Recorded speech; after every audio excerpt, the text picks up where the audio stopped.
बिस्मिल्लाहिर्रहमानिर्रहीम वल-अस्र इन्नल इंसान लफी खुस्र इल्ला लज़ीना आमनू व अमिलुस्सालिहात व तवासौ बिल हक़्क़ि व तवासौ बिस सब्र सदक़ल्लाहुल अज़ीम बलगल उला बिकमालिही कशफ़त दुजा बिजमालिही हसनत जमीउ खिसालिही सल्लु अलैहि व आलिही अल्लाहुम्मा सल्लि अला मुहम्मद व आलि मुहम्मद।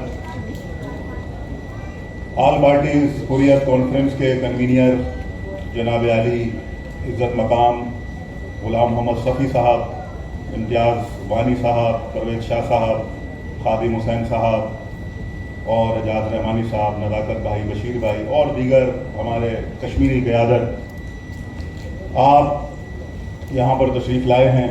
बातें तो सारी शहीद बुरहान वानी के बारे में हो चुकी हैं। आपने ये भी सुन लिया है कि 94 में वो पैदा हुए, 2016 में शहीद हो गए। 15 साल की उम्र में आपने ये भी DSP साहब ने बताया आपको कि 15 साल की उम्र में जब वो थे तो उन्होंने जहाद का रास्ता इख्तियार किया। और उस ज़माने में कि जब वो नौजवान खेल कूद के टाइम पे अपनी उम्र गुजारते हैं, वो नौजवान निकला और अपने हक़ के दिफा के लिए, ना सिर्फ अपने हक़ के लिए बल्कि अपनी मिल्लत मज़लूम के दिफा के लिए वो निकला और आखिरकार वो उस रास्ते पर जाकर फाइज हुआ जो अंबिया का रास्ता है, जो सिद्दीकीन का रास्ता है, जो आला व इल्लीयीन का रास्ता है कि शहादत के मंजिल पर फाइज हो गया।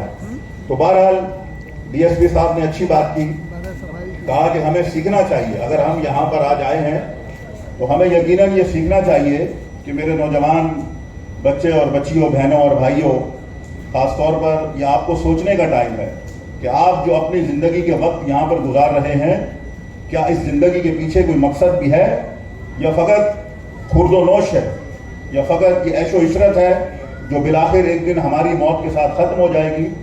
अगर खुदावंद करीम ने हमें इस दुनिया में भेजा है तो फिर हमारा कोई मकसद होना चाहिए, कोई हदफ होना चाहिए। अगर बुरहान वानी शहीद रहमतुल्लाह अलैह 15 साल की उम्र में अपने मकसद के रास्ते को तय कर लेता है और मुज़ाहमत की तरफ चला जाता है, परवेज़ भाई ने क्या खूब बात यहाँ पर की, कहा कि ये जंग नहीं है, ये मुज़ाहमत का रास्ता है, ये मुज़ाहमत है, रेजिस्टेंस है। मेरी बहनों, भाइयों और बच्चों, आज फ़लस्तीन के अंदर आप ये देख रहे हैं कि आपके फ़लस्तीनी भाइयों ने जो मुज़ाहमत का रास्ता इख्तियार किया, दुनिया की बड़ी ताकतें जिनको आप बड़ी ताकत समझते हैं, आलमी दहशतगर्द अमेरिका, बरतानिया, गासिब सहूनी हुकूमत इसराइल और उनकी पुष्ट पे खड़ी हुई मगरबी हुकूमतें कि जिनके नाम से दुनिया की हुकूमतें कांपती हैं, आपके इन नौजवानों ने, बुरहान वानी की शहीद की उम्र के इन नौजवानों ने 7 अक्टूबर को इन जालिमों की नाक को जमीन पर रगड़ कर रख दिया है। ये रेजिस्टेंस है, ये मुज़ाहमत है। मैं इसलिए फ़लस्तीन का हवाला दे रहा हूँ कि कल रात हम ग़ुलाम मोहम्मद सफ़ी साहब के साथ थे, इन्होंने बहुत खूबसूरत बातें वहाँ पर की। देखिए, जो फ़लस्तीनियों ने मुज़ाहमत का रास्ता इख्तियार किया, वही रास्ता हमारे कश्मीरी भाइयों ने इख्तियार करके रखा हुआ है। जिस तरह फ़लस्तीनियों के पास कोई फ़ौज नहीं है, कोई टैंक, गोला बारूद, कोई असलहा नहीं है ज़्यादा बड़ी मिक़दार में, इसी तरह कश्मीर के भाइयों के पास भी कोई बहुत बड़ी तादाद के अंदर कोई असला, गोला बारूद और फौज नहीं है। لیکن جو چیز ان کے پاس ہے وہ جذبہ شہادت ہے، وہ مزاحمت ہے، وہ توکل علی اللہ ہے، اللہ کے اوپر ایمان ہے، یقین ہے، اور وہ یہ جانتے ہیں کہ اس راستے کے اندر عزت ہے۔ اقبال نے کیا خوب فرمایا تھا، جس کا آخری مصرع مجھے یاد ہے اس وقت، کہ شکایت ہے مجھے یا رب خداوندان مکتب سے، سبق شاہی بچوں کو دے رہے ہیں خاک بازی کا۔ تو شہید برہان وانی نے خاک بازی کا سبق نہیں لیا، شہید برہان وانی نے شاہین بن کے دکھایا، وہ شاہین بنا، اور آج بھی شہید برہان وانی شاہین کی صورت میں پرواز کر رہا ہے اور اس عالم کے اوپر وہ دیکھ رہا ہے۔ اور آج میرا یہ عقیدہ ہے کہ شہداء کا جب ذکر ہوتا ہے تو شہید ہمارے درمیان موجود ہوتے ہیں۔ لہذا میں جس نقطے کی طرف آنا چاہتا ہوں، آخری بات کر کے ختم کرتا ہوں، ظاہر ہے وقت کم ہے، میں اور باتیں نہیں کر سکتا جس طرح دوسروں نے کی ہیں۔ میں چاہتا ہوں کہ یہاں سیاسی قیادت بھی موجود ہے۔ دیکھیے، ایک بات ہو سکتا ہے کہ آپ کو اس بات سے اختلاف ہو، آپ کو بہت عرصے سے یہ سکھایا جا رہا ہے کہ بات چیت کے ذریعے مسئلہ حل کر لو، کشمیر کا مسئلہ ادھر کر دو، ادھر کر دو، یہ کر دو، فلاں کر دو۔